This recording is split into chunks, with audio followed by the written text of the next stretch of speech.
This is Phil Rosner for Sooke Reflections, and this is part 9. And a few new things happening recently. First off, you probably noticed, if you've seen a few of these, that the beginning sequence, the opening sequence, has changed from that wood grain background to a very nice video done by a drone of Sooke River, actually very close to where I live. And the operator of the drone is a young fellow by the name of Ryan LaCorre, who's actually done a few of these for me, which you'll be seeing down the road here a bit. Today I think I've got a pretty interesting subject. As you know, again, if you've seen a number of these, I like to come up with some new ideas or potential ideas for making life, just a little bit more interesting, maybe. I don't know. In Sooke, we've got it pretty good already. I think you would agree with that. And what I wanted to talk about today is, for all the time we've been driving in and out of Sooke, as we come back into Sooke, one thing that we'll notice as we do that little dive down past Cooper's Cove is we can see over to Goodridge Peninsula. We can see the Black Water Tower over there. And have you ever looked into the history of the Goodridge Peninsula? And have you ever thought about the potential for the Goodridge Peninsula, which I want to talk about today? A little bit of history. The peninsula, it was originally earmarked for parkland, and it was bought by a lady called Helen Palmer for $7,000 back in 1944.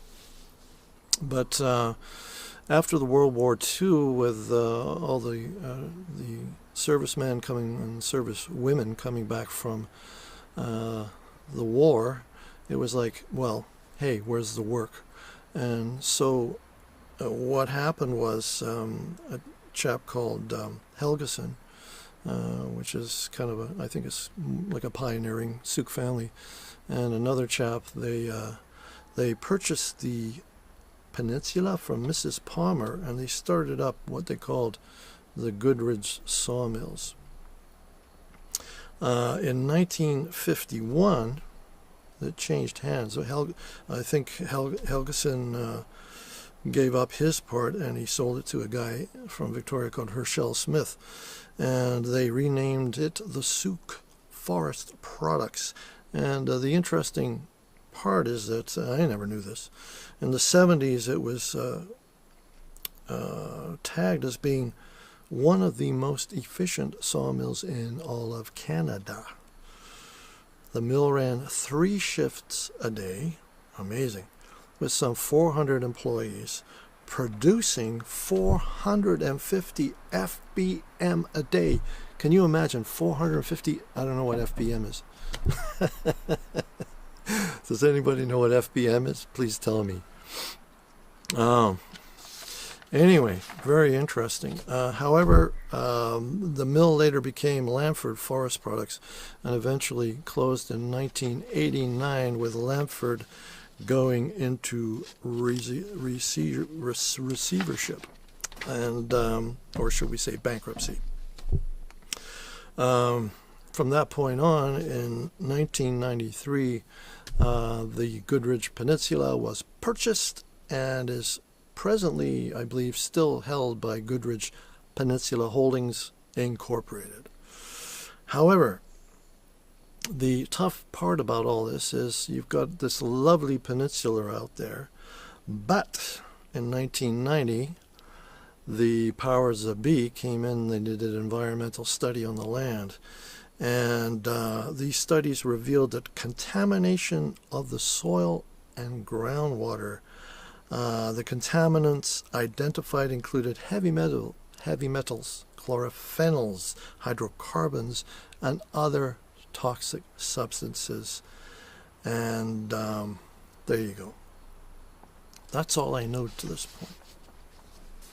So, as I say, here we have this lovely piece of land with tons of potential, you would think. So, my suggestion or my thought, is that we, the township of Sooke, at least look into the present situation with regards to the peninsula. You know, the verification of ownership. There's obviously people who already know this, but particularly the state of the environmental state of the peninsula, and the feasibility of the township purchasing the land with the prospect of turning it into a mini Granville Street market. What do you think? You know, I mean, of course, it's important to find out if the land has indeed been remediated, and if not, how much that would cost, and if the present owner would sell it. But I don't know. You think I'm being naive? I don't know, because I don't know the whole story. So give me some feedback. What do you think? A little bit of history about Granville Street Market. I know it's a lot bigger. It's a lot bigger piece of land, the Granville Island Market. However, it is actually a peninsula, just like Goodridge. The Granville Peninsula is home to 275 businesses and facilities, and employ more than 2,500 people, and generates more than $215 million a year. And there are 50 permanent retailers and over 100 day vendors in stalls throughout the market. I mean, if you've been there, I don't have to tell you how cool it is. It's very cool.